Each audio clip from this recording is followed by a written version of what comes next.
Good morning, this is Randy.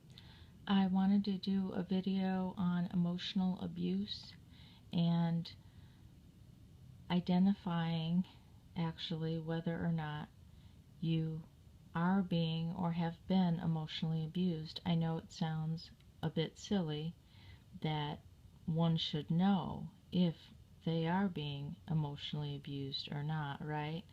But with the covert narcissist and sociopaths, women do not always know necessarily, cannot pinpoint, and cannot definitely assess themselves oftentimes whether or not they are actually being emotionally abused or whether it's them because of the sick mind games that are being played.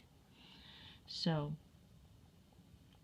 the important factors to consider about emotional abuse. Emotional abuse is the repeated use of controlling and harmful behaviors by a partner to control a woman. And I'm sorry, this article is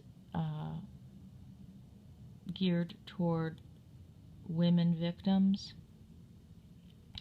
As a result of emotional abuse, a woman lives her life in fear and repeatedly alters her thoughts, feelings, and behaviors and denies her own needs to avoid further abuse.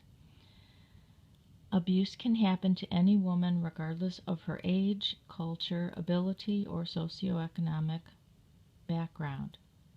If a woman has been physically assaulted, she has most likely been emotionally abused as well, although the reverse is not necessarily true. So you can be physically assaulted. You can be emotionally abused and not necessarily physically assaulted. Emotional abuse is the greatest predictor of physical violence. Therefore, any woman who has been emotionally abused is also at risk of murder or suicide. A woman may seek help indirectly and hope the professional will identify the abuse. Abused women have identified that the long-term effects of emotional abuse are greater than any other form of abuse, including physical violence. The reason it's important for an emotionally abused woman to actually identify the problem as emotional abuse when she goes to professionals is so that the professionals can respond appropriately. Tactics of emotional abuse. It's impossible to create a complete list of the tactics that are used by abusive men to control their female partners. The following list represents the most reported forms of abuse by women who are and have been in an emotionally abusive relationship. When speaking with a woman, it is also helpful to determine whether the acts are of a repeated and ongoing nature or isolated incidents. I just wanted to add that women with narcissists are in emotionally abusive relationships, but there is an ongoing nature, but it's also isolated incidents because it is intermittent. And not being able to identify what the problem is most of the problem. Does the woman report that her partner has criticized her, told her she's stupid, fat, or ugly, or called her names? Told her that no one else would want her or that she could not make it on her own? Made racist comments about her cultural background? Criticized her spiritual beliefs? Played mind games with her, lied to her, or recreated events? Refused to talk to her for long periods of time, the silent treatment? Shamed or humiliated her? If she needs him to take care of physical needs related to a disability? Denied his actions or minimized them? Told the woman that all the problems in the relationship are her fault? Has he isolated her? Has he interfered with her relationships with her family, friends, or co-workers? made accusations of infidelity if she spoke to another man, or accused her of being a lesbian if she has female friends, interrogated her about her whereabouts and the people she talked to, prevented her from attending her faith community, refused to allow a woman to go to work or other independent activities, did not allow her to take English classes if she did not speak English, refused to provide interpretation where she needed for a deaf woman. Threats. Has he threatened to deport her if she does not stay in the relationship? This might be one of the reasons why narcissists purposely try to find someone from a different country and bring them here, because it gives them more leverage. They can threaten to deport her, threatened to kill himself and said that he can't make it without her. Has he threatened to take the children from her or ensure that she never sees them again? Has he threatened to harm or kill her, her children, family, friends, farm animals, or pets? Intimidation. Has he destroyed or thrown out things that were important to her, slammed doors, punched holes in walls, pulled the phone out of the wall, yelled at her, would not allow her to speak? If she's disabled, took a wheelchair out of reach or damaged her scooter, held a deaf woman's hands so she could not sign? Sexual abuse. Has he insisted that she have sex with him in whatever manner he wanted and whenever he wanted? Has he threatened to have affairs or accused her of having affairs if she did not have sex with him? Has he withheld sex in a malicious way to punish her or make her feel bad about herself? Financial abuse. Did he not allow her any access to the financial resources? Has he made her account for every penny she spends? Denied her the opportunity to work outside of the home? Neglect. Has he refused to assist her with her disability? Left her in bed, neglected her for long periods of time? Denied her basic needs such as food or hygiene? Refused to allow additional help in the home to take care of her needs? And this would be with an aging narcissist or with a female partner who ends up becoming disabled or sick.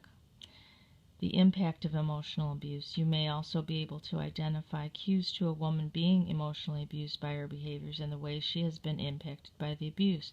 One constant for women who are abused is fear. In addition to the indicators below, there are two key questions to assess if a woman is being emotionally abused. Does the woman indicate that she is fearful of negative reprisals from her partner if she does not do what he wants? Does the woman alter her behavior, preferences, or choices as a result of this fear? How does she present her partner in the relationship? Now, while she's still with him, does the woman seem to be unable to make a decision independent of her husband? Is the woman quick to defend her partner from any criticism or make excuses for him? Does she minimize his behavior or the impact on her? Does she take responsibility for making things better in the relationship?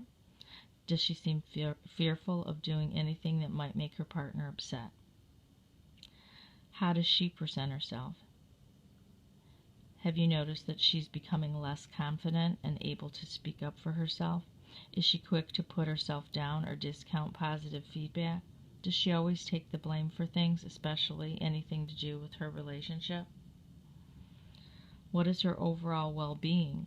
Is she having difficulty sleeping and feeling repeatedly tired? Does she report feeling anxious all the time? Does she appear jumpy? Is she depressed or suicidal? If a woman has a chronic illness or disability, does it seem to be getting worse? Is she developing health problems that are related to stress? Is she using drugs or alcohol to cope? Does she say that sometimes she feels like she's going crazy? The level of isolation and independence. Does the woman have any sources of support outside the relationship? Has she quit or pulled out of work, school, or other social activities? Does her partner always accompany her to appointments? Has her partner relocated the woman away from her friends, family, or job? Does she have access to money? Is the woman prevented from learning English if she's from another country? Responding to emotionally abused women. Women consistently report that the biggest problem they have with getting help is that no one takes emotional abuse seriously. Improving your own response to women who have been emotionally abused can truly make a difference. This is geared toward therapists in the helping profession. Oh, look at that. Sun's coming up.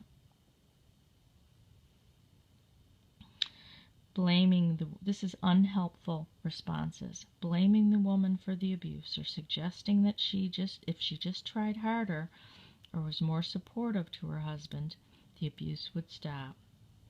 Making excuses for her abuse partner, such as, he's under stress, or it's due to his alcohol or drug use. No, it's not. It's due to narcissism and sociopathy. Suggesting that they need couples counseling, implying that either directly or indirectly that she is equally responsible for the emotional abuse that she's experiencing. We've all heard that one, haven't we? Trying to take control of the situation and telling her what she must do. Minimizing the abuse and telling her to be grateful that he's not hitting her. Oh my God. Blaming the abuse on the woman's disability. Okay. Focusing on the treatment of her depression or anxiety, including the use of prescription drugs, and labeling her mentally ill instead of looking at the abuse that has caused it, or discounting the abuse as part of her culture. Helpful responses to emotional abuse. Listen respectfully and take an abused woman seriously. Ask her what she needs. Reassure her that you will keep her confidence and clearly explain confidentiality. Ask open-ended questions about the abuse and include examples of emotional abuse. Believe an abused woman's story. Let the woman identify what is having the greatest impact on her. Help an abused woman see her strengths and survival skills. Help an abused woman see how she has been losing self-confidence. Assist an abused woman to plan for change. Help an abused woman understand the impact on the children. Direct the woman to someone who can help her. Have brochures available in different languages. Ensure that a woman with a disability is asked what she needs to come to the office. Utilize trained cultural or American Sign Language interpreters. Respect a woman's choices. So this is the ways to identify emotional abuse in yourself, and this is how to look for help and what kind of help is helpful and what is harmful. Thank you and have a good day.